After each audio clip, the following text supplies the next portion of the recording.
तो हेलो बच्चों, नमस्कार। कैसे हैं आप सभी लोग। आप सभी का स्वागत है माधुरी क्लासेस में। आज हम लोग पढ़ेंगे a letter to God chapter English का, यानी कि क्लास 10th इंग्लिश का पहला chapter a letter to God.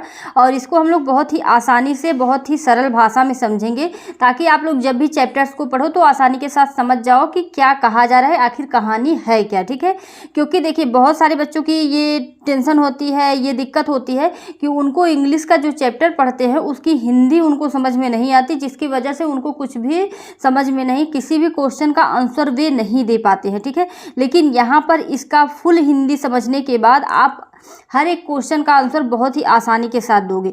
Lencho की कहानी, जो ए लेटर टू गॉड है, वो लेंचो की कहानी है, यानी कि लेंचो एक पत्र लिखता है प्रभु को। ठीक है, Lencho a letter to God, प्रभु को पत्र लिखा गया है। ये एक छोटी सी कहानी है जो मैक्सिकन लेखक, पत्रकार और शिक्षक के ग्रेगोरियो लोपेज व फेंटेस के द्वारा लिखी गई है।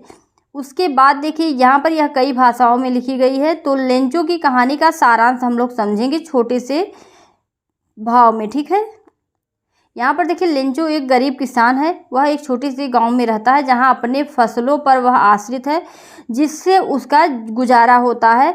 एक बार जो है फसल को पानी की ज़रूरत थी। लेंचो भगवान से प्रार्थना कर रहा था कि बारिश हो जाए, बारिश हो जाए। लेकिन बारिश तो होती है, लेकिन उसके साथ जो है हेल स्टार्म भी बरस पड़ता है, स्टोन यानी कि बरस पड़ता है, जिसकी वजह से उसकी सारी फसल नष्ट हो जाती है, जिससे उसका परिवार निराश हो जाता है। लेंचो का भगवान में अटूट विश्वास था। वह भगवान में बहुत विश्वास रखता था।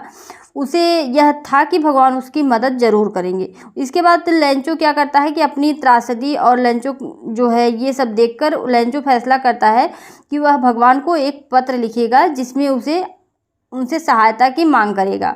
उसने एक पत्र लिखा जिसमें उसने पता प्रभु को बताया। ठीक है, टू गॉड, इस तरह से लिखा। उसके बाद लेंचो का पत्र जो है, वह लेंचो पत्र लिखकर पोस्ट ऑफिस में जाता है और वहाँ पर उसको डाल देता है। जो पोस्टमैन था वह चिट्ठी लेकर आता है और पोस्ट मास्टर को दिखाता है कि ये देखिए भगवान के लिए पत्र किसी ने दिया हुआ है। तो क्या होता है कि पोस्ट ऑफिस के जो कर्मचारी लोग थे पहले तो उस पर हंसते हैं, लेकिन उसके बाद थोड़ी ही देर में वो लोग उस पर गंभीर हो जाते हैं और उसके विश्वास से प्रेरित होते हैं। जितना उसका अटूट विश्वास था भगवान पर, उसके अंदर बिल्कुल भी ये नहीं था कि भगवान उसकी मदद नहीं करेंगे।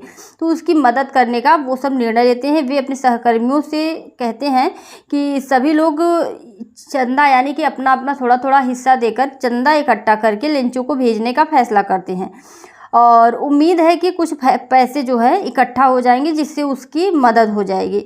उसके बाद सभी लोग पैसे इकट्ठा करके उसकी चिट्ठी में डालकर पोस्ट ऑफिस में जमा कर देते हैं। लेंचो अगले रविवार को आया और उसने पूछा कि जो है मेरा कोई पत्र आया है मेरे नाम से। तो पोस्ट मास्टर ने क्या किया कि उसको वो पत्र निकाल कर दे दिया। और लेंचो ने ये सब जब देखा, उस पत्र में देखा कि इसमें जो है खोल कर देखा तो बहुत खुश हुआ, लेकिन उसमें उसने 70 पैसे ही पाए। तो फिर उसने क्या किया कि उसको गुस्सा आ गया और उसने एक पत्र फिर से लिखा। वहीं से पेन उठाया, वहीं से कॉपी उठाया और एक पत्र और लिखा, जिसमें उसने लिखा कि उससे इतने पैसों की नहीं, उसने जितने पैसे लिखे थे उतने ही पैसे चाहिए। तो लेंचो ने कितने पैसे लिखे थे? 100 पैसे लिखे थे। ठीक है, 100 पैसे उसको चाहिए थे, जिसमें से इकट्ठा करके सहकर्मियों ने 70 पैसे ही इकट्ठा करके दे पाए थे। और जैसे ही लेंचो जो है चिट्ठी को जमा करके फिर से पोस्ट ऑफिस में डाल कर जाता है, वैसे ही सब लोगों ने फिर से चिट्ठी को पढ़ते हैं और जो है देखते हैं कि उसमें लिखा हुआ था कि मुझे पूरे पैसे चाहिए, उतने की मुझे ज़रूरत है, 100 पैसे मुझे दो भगवान, उतने की मुझे ज़रूरत है। इसके बाद लेंचो को एक चेक के रूप में पैसे मिलते हैं, जिन्हें उसे प्राप्त करने के लिए कई सारी परेशानियों का सामना करना पड़ता है। जब वह चेक देखता है तो उसे खुशी का अनुभव होता है कि भगवान ने उसके लिए उस समय की सहायता की थी जब उसकी ज़रूरत सबसे ज़्यादा थी। तो इस कहानी के माध्यम से हमें यह सिखाया जाता है कि समय के साथ हमारी आस्था सच हो सकती है और भगवान कभी भी हमें नहीं छोड़ते। वे हमारे साथ हमेशा होते हैं। कभी भी हमारी जो स्थिति है विपरीत हो, दुखी हो, सुखी हो, सब में हमारी प्रभु मदद करते हैं। ठीक है, जैसी आपकी आस्था होगी। जैसे लेंचो को बिल्कुल भी ये नहीं पता था कि भगवान उसकी मदद नहीं करेगा, तो वैसे ही लेंचो की मदद भगवान ने की भी। ठीक है, इसी तरह से इस कहानी का माध्यम यही है।